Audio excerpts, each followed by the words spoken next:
Hello, everyone. My name is Andrew, and you're listening to the Culips English podcast. This is our bonus series, and we are on episode number 78 of the bonus series. So thank you for clicking play and joining me today for another English study session. And if you're new here and you're not sure what our bonus episode series is about, well, it's pretty simple. I just tell you some stories from my everyday life, and I hope by tuning in and listening to these stories, you can improve your English fluency, build your English vocabulary, and also your knowledge of the culture of English-speaking people. There's a free transcript and vocabulary glossary that you can get just by clicking the link in the description for this episode. And we also have a Discord community where Culips listeners from around the world can connect and practice English with each other. You can also find the link to join our Discord, which, by the way, is completely free to join. That link is also in the description for this episode. If you enjoy Culips and the English lessons that we make each and every week, we would really appreciate your support. You can support us by telling your friends who are learning English to check Culips out, by leaving us a 5-star rating and review on Apple Podcasts or your favorite podcast platform, or by signing up and becoming a Culips member. When you're a member, you'll get unlimited access to all of our amazing study tools that are designed to help you get the most out of listening to Culips. And all of these study tools are designed with love by our team of expert English teachers. And there are also a ton of other great bonuses you get when you are a Culips member, such as ad-free audio and invitations to our monthly live streams. There's a special members-only Discord channel as well. So it's really cool. There's a lot of good stuff that you get when you are a member. And if that sounds interesting to you and you'd like to learn more, then just follow the link in the description for this episode. In last week's bonus episode, I made a promise that I couldn't keep. I promised to tell you 2 stories, but I only had time to tell you one. And the story that I wasn't able to tell you, because I ran out of time, was about my wife visiting Japan for a week. And because she visited Japan for a week, that means I was home alone for a week. So in this week's episode, then, I'm going to tell you that story of being home alone. Without any further ado, let's get started. Here we go. Enjoy the story. One of the cool things about living in Seoul is that it's not too far to go to many different countries. You can visit a lot of places pretty easily. You could fly to Japan, China, Taiwan, Vietnam, Thailand, Philippines, hey, even Russia within just a few hours. In many ways, Seoul is a hub for Northeast Asia and a gateway to Southeast Asia. And these days, the number one top destination for Korean travelers is Japan. There are tons of Korean people visiting Japan these days. Of course, everybody knows that during the pandemic, travel restrictions were in place and it was very, very difficult to travel around. But now that all of the travel restrictions have been lifted, well, so many people are taking the opportunity to travel abroad and to visit many places. And at least for Koreans, Japan is the number one go-to destination. And I think there are several reasons for that. Like I said, obviously, geography, proximity, it's very easy to get to. And despite the fact that they're very different countries, there are also some cultural similarities between the two. And at least for people in Korea, going to Japan, it's quite cheap these days. It's very affordable because of the currency difference between the Korean won and the Japanese yen. Now, I know we have many Japanese listeners, so it's probably the opposite for people in Japan who want to come to Korea to visit, unfortunately. But for people in Korea who are going to Japan, it's really quite affordable these days to do so. So for all of these reasons, so many Korean people are visiting Japan. I know out of the people in my social circle, many of my friends and acquaintances have recently visited the country. And among the students that I work with, so many of them have visited Japan recently. And so because of this, my wife suggested that we visit Japan as well. And I thought, hey, great idea. It's an interesting country. It's very close. And I've been there a few times and always really enjoyed my stay. So I said, yeah, let's do it. I would love to go to Japan. The only problem is my wife wanted to go before the end of the year. She had some vacation days that she had to use up before the end of the calendar year. But when I looked at my schedule, unfortunately, I didn't have any openings where I could visit Japan before the end of the year.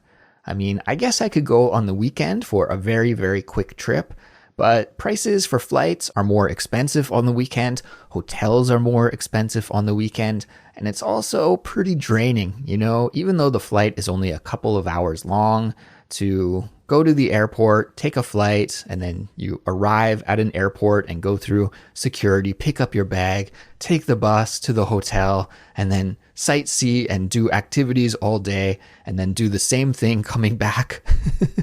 Going to the airport, going through security, getting your bag, taking the airport train. Oh, it just sounded exhausting to do on a weekend trip.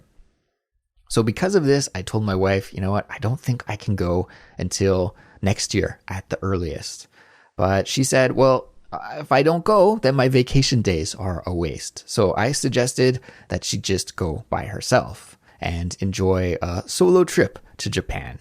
And my wife is very independent and has done a lot of traveling by herself in the past before we got married. And so she agreed with the idea. She thought it was good, and she decided to go by herself to Japan. Now, of course, I really wanted to join her and was jealous that I couldn't go on this trip with her. But at the same time, I thought it was a good opportunity for her to go and take advantage of the low airplane fares and the good currency conversion, etc., etc.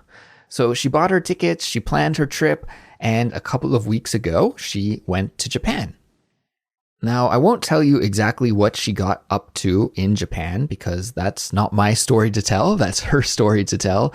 And I know that she went to a few different places. She went to Osaka and Kyoto and Nara, which is famous for having all of the deer run through the city.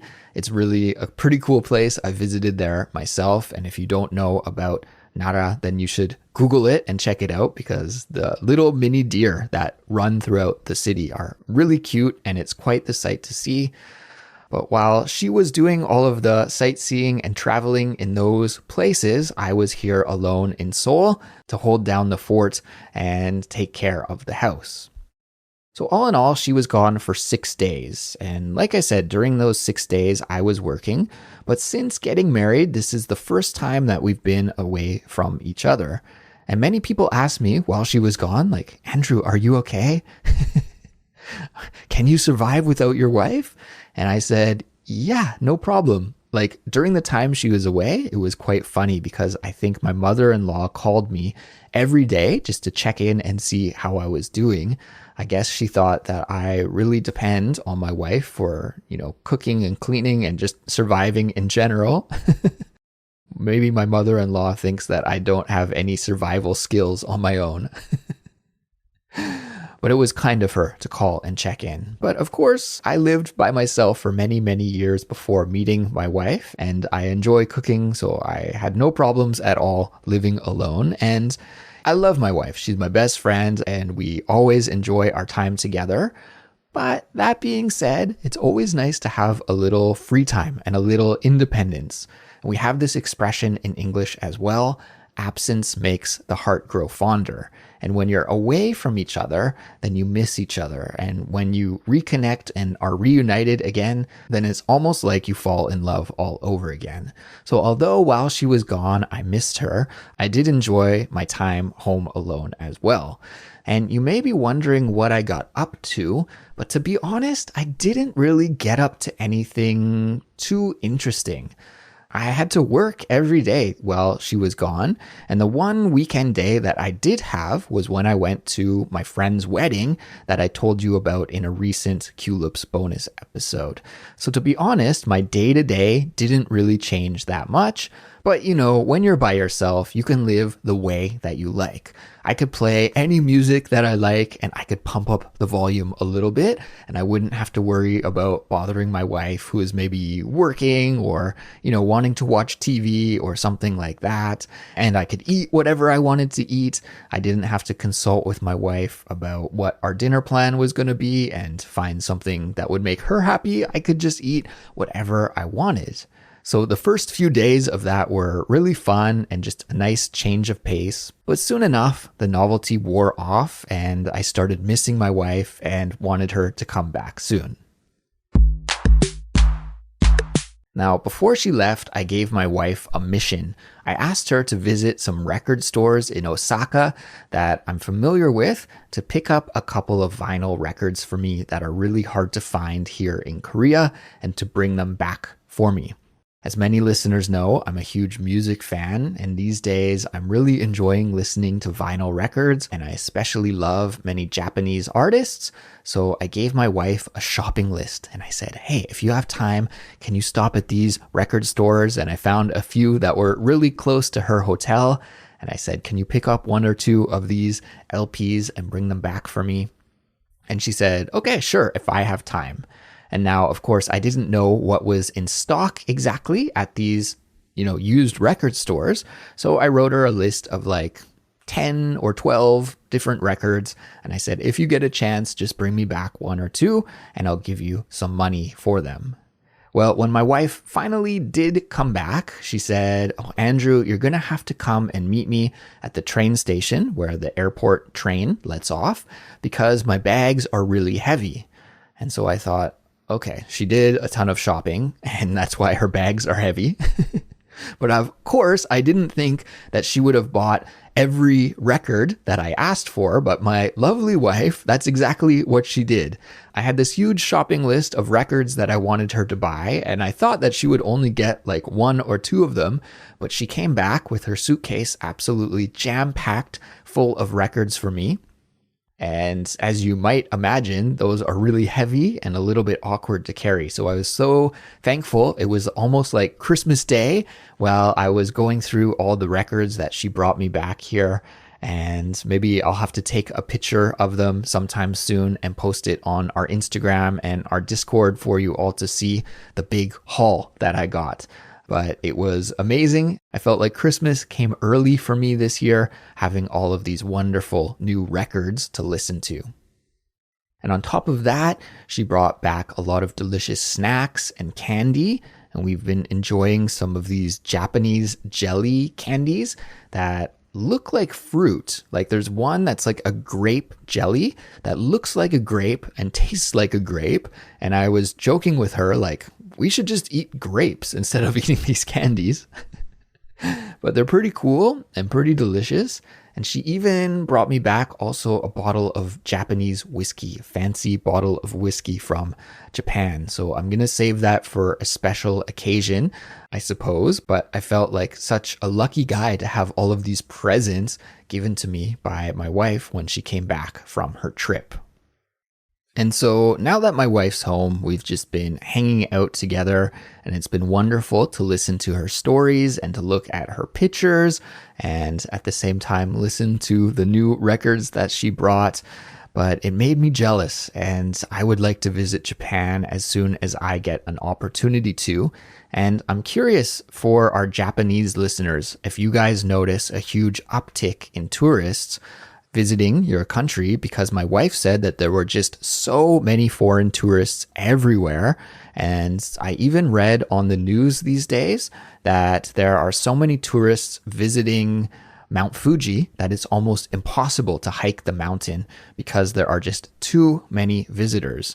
You know, Japan's always been a top tourist destination for travelers from around the world, but I guess probably because of the lower currency conversion for many currencies, I think, and also because of that desire to visit a place after COVID.